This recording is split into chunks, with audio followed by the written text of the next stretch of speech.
The Mice in Council. It began on a night when even the shadows seemed afraid to move.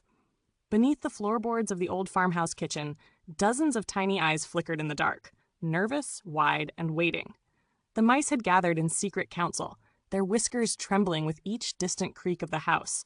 And above them, pacing like a ghost with claws, the cat lurked, a murderer in velvet paws. The silence was broken only by the soft scrape of tiny claws as old Grey Whisker, the eldest, the slowest, and the wisest of them all, rose to speak.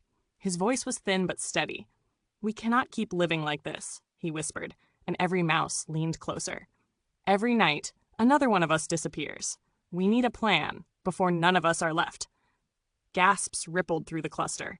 A young mother hugged her trembling pups. The brash youngsters puffed out their chests in fear, disguised as bravado.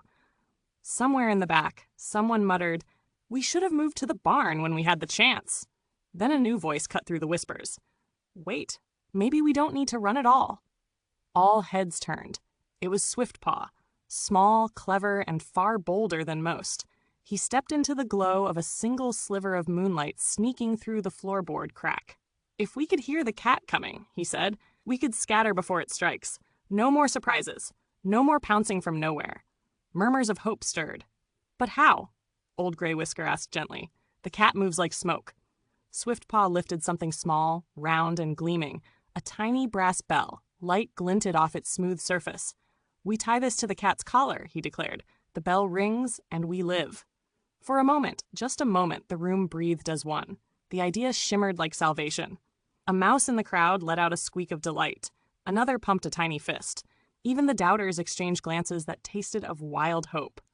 Old Grey Whisker's eyes shone. "It is ingenious," he admitted. "If the bell rings, we will always know where danger walks." The council erupted, cheering, chattering, celebrating this glimmer of safety in a world of claws and fangs. The atmosphere swelled with possibility, with relief, with the dizzying sense that they might have outsmarted fate itself.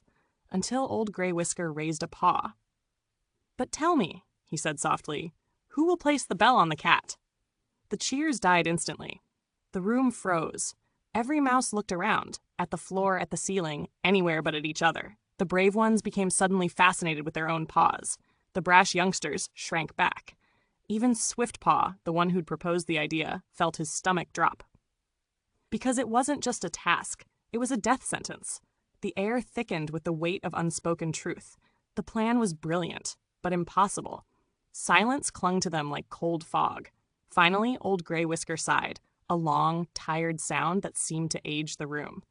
"My friends," he murmured, "good ideas mean nothing if no one can carry them out. Courage without action is only a dream, and dreams will not save us from the cat." He looked around at each face, some frightened, some ashamed, all painfully aware of their own limits.